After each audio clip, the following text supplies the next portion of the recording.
Okay, so welcome to the instructional coaching session, an approach to mentoring that University of Greenwich would like to share with you. So this is like just sharing good practice in this particular session. It's a short session on the instructional coaching process and is part of stage 1 mentor training. So I'm just going to take you through the process of instructional coaching, but before I do that, I would like to really reassure you in terms of your dedication to the role as a mentor, which is really important to us at University of Greenwich. So this is a new approach to mentoring in terms of from the University of Greenwich side. So we wanted to share with you how we can sort of support you with this, and also as excellent mentors yourselves are probably more than well aware already of the Rose and Shines Principle in Action and the 4 strands by Tom Sharrington, of which this new approach is framed by. So the 4 strands of Tom Sharrington relate to sequencing concepts and modelling, questioning, reviewing material, and stages of practice, which are just key things that we probably should just remind ourselves as mentors. So this is just a slide really just reminded about the Rose and Shines principles in action, and really looking on the key things there really of modelling, guiding practice, support, scaffolding, and allowing for independent practice, which is quite important. So it's the time factor as well in relation to that. And this is how the Rose and Shines principles fits within those 4 strands. But what we've done at the university is apply a cycle to that to emphasize the support, or where the support comes in there. So for example, I do, we do, you do.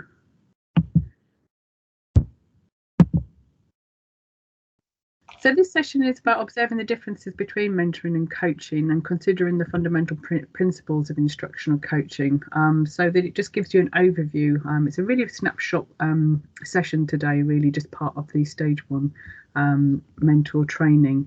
So we're going to look at the 3-stage approach, I do, we do, you do, and how that fits with Rose and Shine's principles in action and the steps for instructional coaching. So how does instructional coaching cycle fit within what we were talking about before? So in terms of like I do, we do, you do. So the process usually arises around setting targets with the trainee, so that we identify areas for them to develop. And then the learning part comes really from that sort of team approach, if you like, where you might consider doing things together, for example, like team teaching, or practicing skills, or maybe understanding the why that strategies that your trainee is using might not actually work. And then obviously they go off and practice those skills and you learn how to do. There are 6 core ideas behind instructional coaching, so I'm just going to sort of whiz through those 6 ideas with you. The first one being that novices need to imitate before they can innovate and invent. And that's quite an important aspect of reminding ourselves, if you like, at the beginning of the trainee's journey, is to make sure that we're kind of using the instructional coaching approach in order to support them on their journey. And this can often be done through allowing them to observe as many experienced teachers as they can. The second core idea is about that little cycle we were sort of mentioning, the fastest way to develop. So see it and name it. So I do. So as a mentor, it's kind of like that modelling approach, giving really good examples of good practice, and then maybe doing it together. So looking at creating and developing good practice, and then allowing the trainee to repeat it until mastered. The third core idea is about the role of the expert coach as yourselves in order to model what success looks like. And we talk about giving examples to our students of what a good one looks like. For example, we need to maybe think about how we can do that for our trainees as well. And peer observations really help with this as well. So they can say, this is, I need to adapt or develop in a certain particular area, for example, questioning techniques. And then maybe you can signpost them to somebody who does that really well, and they can go and peer observe that. The fourth core idea is about increasing the observations and feedback that as a mentor, if you're able to. I know there's a lot of colleges now and schools introducing more regular learning walks, sort of informal, but giving a little bit of feedback, observations are really helpful to bridge the gap of those target areas that trainees might be struggling in. And it's important to create that culture of also, that to get them used to it when they go into as a qualified teacher, that people will be coming in and out of their lessons quite regularly just to see practice. So hopefully this will help them to develop professionally in their programme.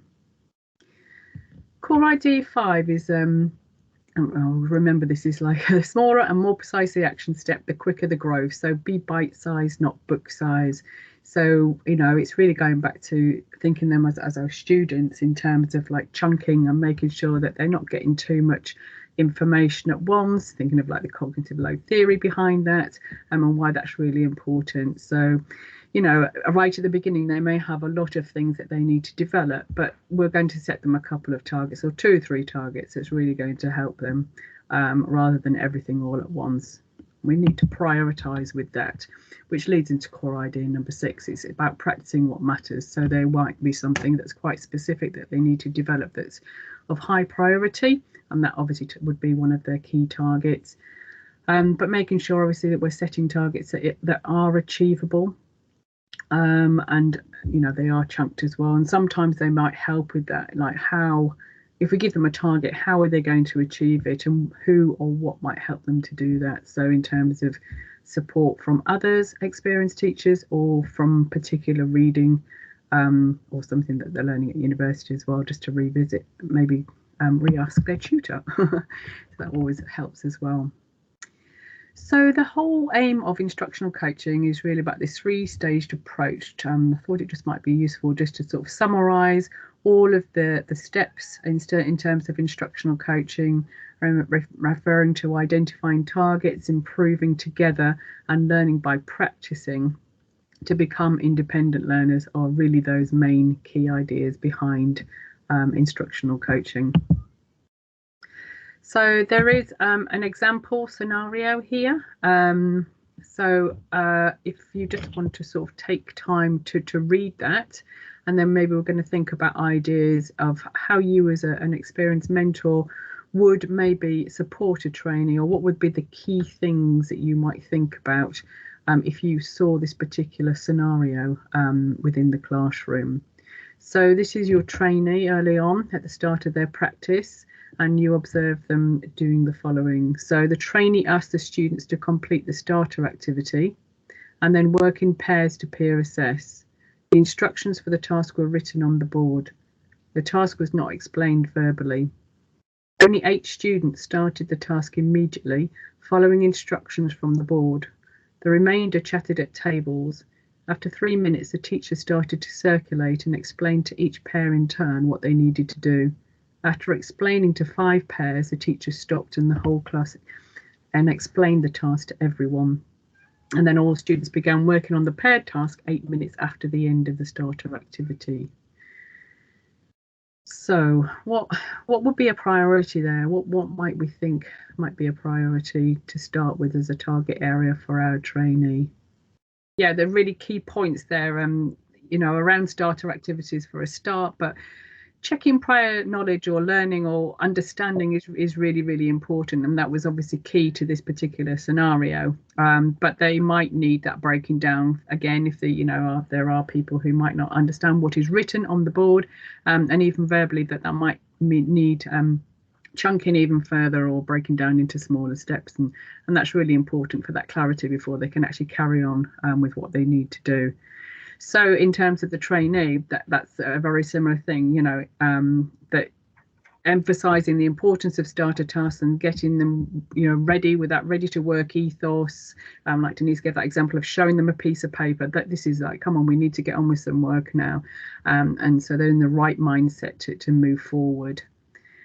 It's really important, obviously, as well to think about the actions that the trainee will take in order to develop that. So it might be investigating a few different types of starters or the way that they can be delivered. And again, if they want to go and peer observe somebody who would be able to demonstrate that in a clear way to them, that's a really useful thing.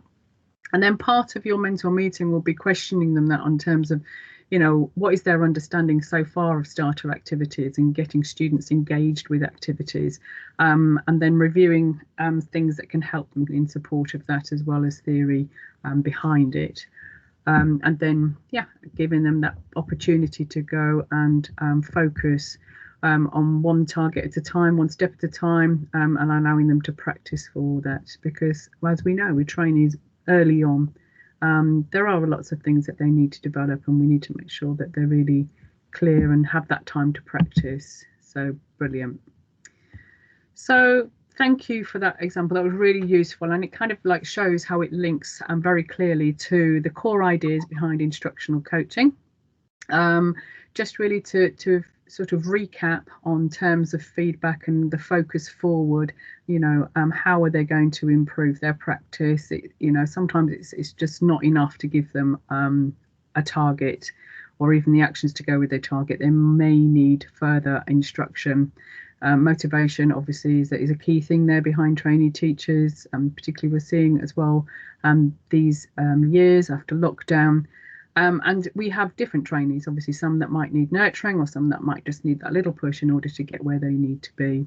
So yeah, just it's like a little refocus on the feedback is really important.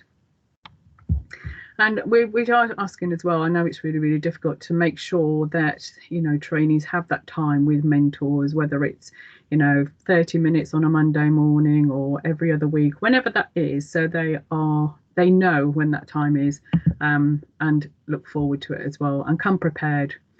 And in terms of coming prepared, so I've got another scenario in here which I'll leave on the PowerPoint for you to look at. It's around questioning.